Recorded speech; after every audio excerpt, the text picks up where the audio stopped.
تو Islamic finance جو ہے نا، ساری کی ساری جو یہاں پر افراد بیٹھے ہیں جو اسلامک فائنانس کو پڑھتے ہیں، بینکنگ کو پڑھتے ہیں اور ٹریڈ اور کامرس کو پڑھتے ہیں، remember the entire Islamic finance is focused on the welfare of society, not the discrimination, not just like you are sucking the blood, کہ تمہیں کسی چیز کی پرواہ نہیں ہے، تم پیسے کی محبت میں سود کے اندر گر گئے، تم پیسے کی محبت کے اندر اپنے پیسے کے اوپر سانپ بن کر بیٹھ گئے۔ وہ بندہ تھا، کارپینٹر تھا، اس کے پاس لکڑی بنانے کا ہنر تھا، پیسہ نہیں تھا، تمہیں چاہیے تھا کہ تم اس کے ساتھ پیچ اپ کر کے معاشرے کے اس بندے کو ایک ایکٹیو شہری بناتے، تمہیں کاروبار میں انویسٹ کرنا چاہیے تھا۔ اور سب سے اچھا تو یہی ہوتا ہے نا، کسی کو خیرات یا کسی کو صدقہ دینا وہ تو آپ کی ذمہ داری ہے، بٹ کہتے ہیں کہ give a man a fish, you will arrange a food for one time and teach him how to fish, you will give businessmen to a society۔ آپ کسی بندے کو مچھلی دے دے، ایک وقت کا کھانا اس کا ہو گیا، کسی کو مچھلی پکڑنا سکھا دے، اس کو کاروبار سکھا دیا آپ نے۔ تو یہ زکوٰۃ، مال کم نہیں ہوتا اس سے۔ پیارے آقا صلی اللہ علیہ وسلم نے ارشاد فرمایا، میں تمہارا نبی تمہارے رب کی قسم کھا کر کہتا ہوں کہ زکوٰۃ سے مال کم نہیں ہوتا بلکہ بڑھتا ہے۔ زکوٰۃ کا ایک معنی بڑھنے کا بھی ہے، بظاہر تو ایسے لگتا ہے کہ زکوٰۃ دینے سے مال کم ہو رہا ہے، کیونکہ زکوٰۃ چیریٹی ہے، ڈونیشن ہے، اور وہ کم ہو جاتی ہے، لیکن جب اللہ کے نبی نے بتا دیا، جنہیں ان کے دشمن بھی صادق اور امین کہتے ہیں، کہ سن لو میں تمہارا نبی تمہارے اللہ کی قسم کھا کر کہتا ہوں زکوٰۃ سے مال کم نہیں ہوتا۔ تو میرے محترم سامعین کرام، یہ وہ کام ہے جس کے بارے میں 32 مرتبہ قرآن مجید کے اندر ارشاد ہوا۔ اور زکوٰۃ کا ایک معنی پیوریفیکیشن بھی ہے، صفائی، یہ تمہارے مال کو صاف کر دے گا۔ پاکستان کے بارے میں کل بیان تیار کرتے ہوئے میں نے ایک بڑی زبردست رپورٹ پڑھی کہ we people are considered to be the generous people in the entire globe. Pakistani بڑے سخی مشہور ہیں پوری دنیا میں، کیونکہ پاکستان کی جی ڈی پی کا ایک بہت بڑا حصہ وہ چیریٹی اور ڈونیشن میں جاتا ہے۔ 98% لوگ جن کے پاس پیسہ ہے وہ کسی نہ کسی طرح چیریٹی پاکستان میں ضرور کرتے ہیں۔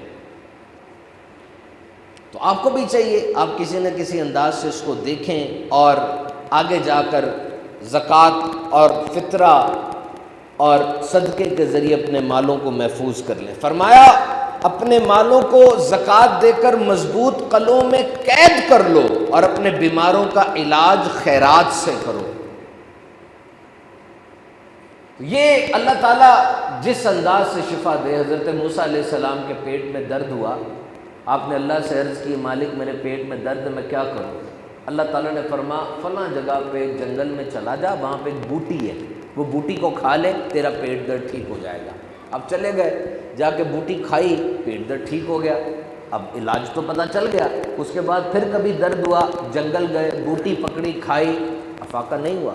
اللہ کی بارگاہ میں عرض کی مالک پہلے تو ٹھیک ہو گیا تھا، آج نہیں ٹھیک ہوا۔ رب نے فرمایا موسیٰ بوٹی تو بوٹی ہے، ہمارا حکم نہیں ہوا تھا، ہمارا حکم نہیں ہوا، تو کون سی چیز میں وسیلہ بننا ہے یہ تو رب تعالیٰ جانتا ہے۔ جب بھی مشکل آئے یاد رکھنا صدقے کے ذریعے، خیرات کے ذریعے اس کو ٹالنے کی کوشش کرو، حلال مال سے رب تعالیٰ کی بارگاہ میں وہ پیش کرو۔ کیوں؟ زکوٰۃ اللہ کے غضب کو بجھاتی ہے، گناہوں سے پاک کرتی ہے، مال میں برکت کا سبب ہے۔ ذاتی طور پہ میں ایسے لوگوں کو جانتا ہوں جنہوں نے کاروبار شروع کیا، اس میں لکھا اتنا پیسہ اس پارٹنر کا ہے، اتنا پیسہ اس پارٹنر کا ہے، اتنا پیسہ اس پارٹنر کا ہے، اتنے پیسے سے مال خریدیں گے، اور آخر میں ایک لائن واضح طور پہ لکھ دی کہ پہلے دن سے ہی اس کاروبار میں اللہ کی راہ میں نے اتنے % دینا ہے۔ بخدا آج انہوں نے 10-15 ہزار روپے زکوٰۃ سے کام شروع کیا تھا، اور آج ان کی زکوٰۃ 15-20 لاکھوں سے بھی زیادہ ہو چکی ہے۔ مال کم نہیں ہوتا، بڑھتا ہے، کر کے دیکھ لو۔ مجھ سے تجارت کرو، اللہ فرماتا ہے مجھے مال دو، میں تجھے اس دن واپس کروں گا جس دن تجھے اس کی بڑی سخت ضرورت ہوگی۔ دیکھے تو دیکھو میرے محترم سامعین کرام، یہ ایک سوشل برج ہے۔ دنیا میں اس وقت 1 ارب 30 کروڑ افراد وہ ایکسٹریم پاورٹی کے اندر رہ رہے ہیں، خط غربت سے نیچے رہ رہے ہیں، ان کے پاس بالکل پیسہ نہیں ہے. اگر ہم زکوٰۃ کے انسٹیٹیوٹ کو صحیح طرح نافذ کریں، حضرت عمر بن عبدالعزیز رضی اللہ تعالیٰ عنہ کا وہ دور یقیناً واپس آ سکتا ہے. آپ اپنے مال سے کچھ نہ کچھ ضرور اللہ کی راہ میں نکالنے کی نیت فرمایا کریں. بی بی عائشہ صدیقہ رضی اللہ تعالیٰ عنہ، آج آپ کا دن ہے. دیکھیے آپ کی سخاوت کا عالم کیا تھا. آپ تو ان کی بیٹی ہیں نا جن کا نام ابو بکر صدیق ہے، جنہوں نے غزوے پر اپنا سارا کا سارا مال رب کی راہ میں دے دیا. تو بچوں کو تو باپ کی عادت آتی ہے. حضرت عائشہ صدیقہ، حضرت اسماء بنت ابو بکر رضی اللہ تعالیٰ عنہما، دونوں بہنیں، اور دونوں کے بارے میں صحابی کہتے ہیں کہ دونوں بڑی سخی تھیں. حضرت عائشہ کی عادت تھی تھوڑا تھوڑا بچاتی، اور جب وہ تھوڑا تھوڑا بچا کے مال زیادہ ہو جاتا سارا اللہ کی راہ میں دے دیتی. حضرت اسماء کی عادت یہ تھی کہ جو آتا اسی وقت اللہ کی راہ میں دے دیا کرتی تھی. شان دیکھیے بی بی عائشہ صدیقہ رضی اللہ تعالیٰ عنہ کی. حضرت ام ذرہ فرماتی ہیں میں نے حضرت عائشہ رضی اللہ تعالیٰ کے پاس جایا کرتی تھی. ایک مرتبہ عبداللہ بن زبیر نے ان کے پاس مال بھیجا جو 1,80,000 مالیت کا تھا.